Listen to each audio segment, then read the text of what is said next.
Hey guys, Roman Stylus here with a new episode of Playtime. This time I am playing Robocop vs. the Terminator that was released in 1993 for the Sega Mega Drive.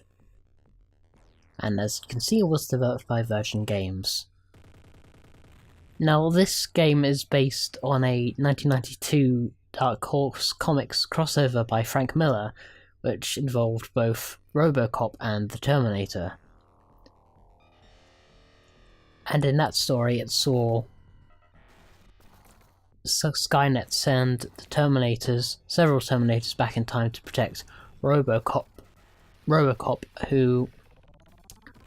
whose technology was used as the foundations to create Skynet. So Skynet trying to preserve their own future to send protection for Robocop. When Robocop discovers this and the future enslavement of mankind, then he tries to take out Skynet, but along the way he becomes digitized and is able to reassemble himself in the future, and is able to take the fight to Skynet, eventually being able to send himself back. Oh, just died there. Being able to send himself back in time to take down an earlier incarnation of Skynet, and upon doing so, Robocop disappears, as with no Skynet, that version of Robocop did not exist, which leads to a different Robocop existing. It's a bit confusing, but that's time travel for you, and that's the basic gist of the story. And this game, much like the Robocop franchise, is very violent. And you are very OP in this game, I must say. It's very graphic as well, and that's the end of the first section. That's stage clear.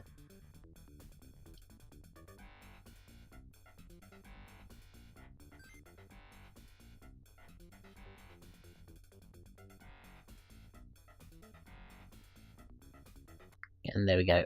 Into the next areas, the streets of Detroit, which is where Robocop is set. But yeah, this is you're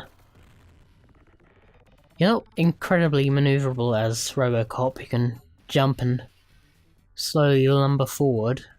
But really, when you've got this much power, it is a power fantasy. That's exactly what it is, and it is awesome.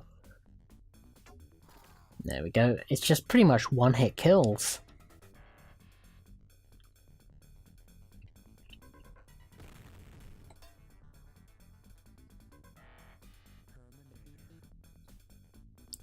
The idea of Robocop versus Terminator, it seems like such a cool idea, and if they rescue that hostage, and if a film or some sort of TV series could exist involving those two franchises, that'd be great. Just take you out.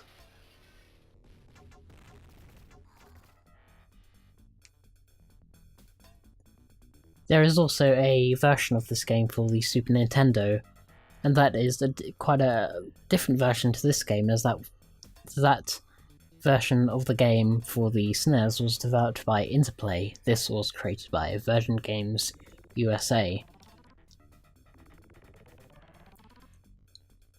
And that game features a resistance soldier and focuses more on the John Connor storyline. And this just is pretty much exclusively on Robocop.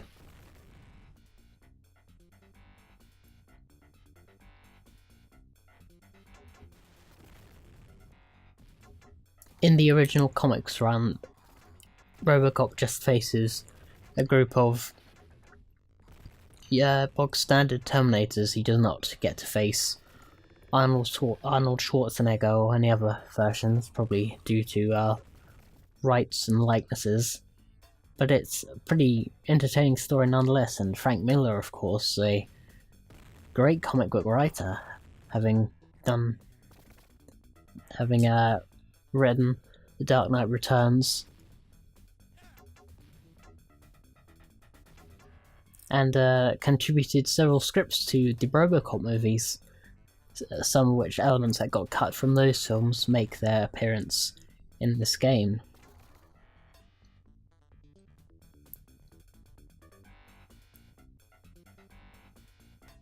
It's interesting, as the new Robocop film will come out next year, as to how it decides to take things.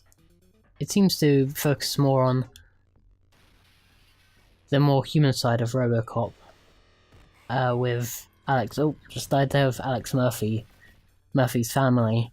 They seem to have a much more prominent role than they did in the original films. And of course,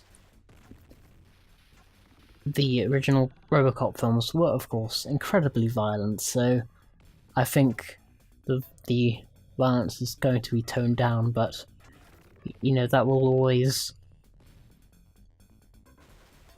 miff the purists. So, I'm gonna say the jury's still out on this one, and we'll just have to wait and find out what the new Robocop film will be like. It is a remake. And they don't usually have the best of reputations, but we're just gonna have to wait and see on that one.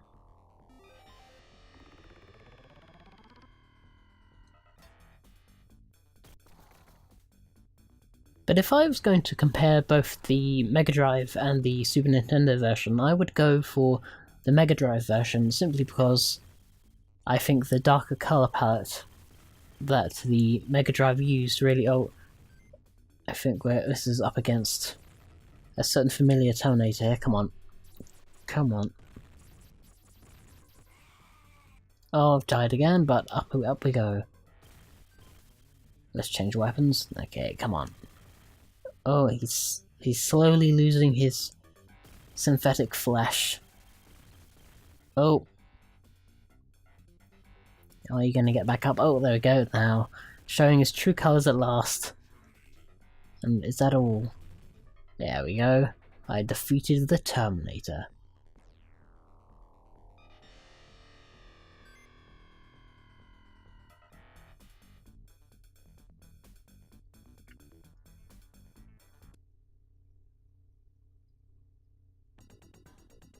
Alright, here we go, we're on a construction site. Now, as I was saying, if I was going to compare the Mega Drive and Super Nintendo version of this game, then I would go for the Mega Drive version, simply because it has a more grittier feel to it. There's a certain polish the SNES version has, which, you know, it works, but, you know, I prefer this look for it, and the Super Nintendo was technically more advanced than the Mega Drive, but I think the limited colour palette the Mega Drive had really lends itself well to the dark and quite moody atmospherics of Robocop. You can see the skyline in the backdrop there. Come on, there we go. Come on, let's try to... Come on. There we are. It helps that you basically have one-shot kills. Makes you feel very, very overpowered. But you would expect this from a cyborg.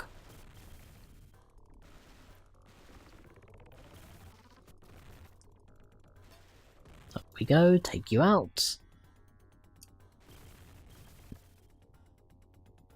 But I'd have to say, I definitely recommend this game. It is a lot of fun. I don't think...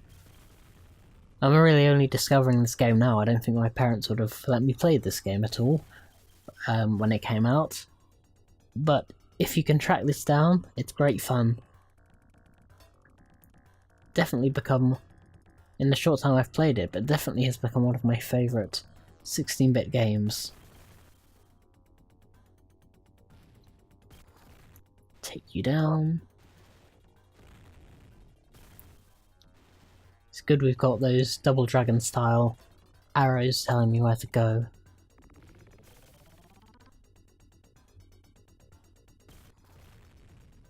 Come on, take you down. It is pretty much just mowing these guys down, and it is great. Oh, I just died, but luckily I'm on my last last life, I should say, but there we go.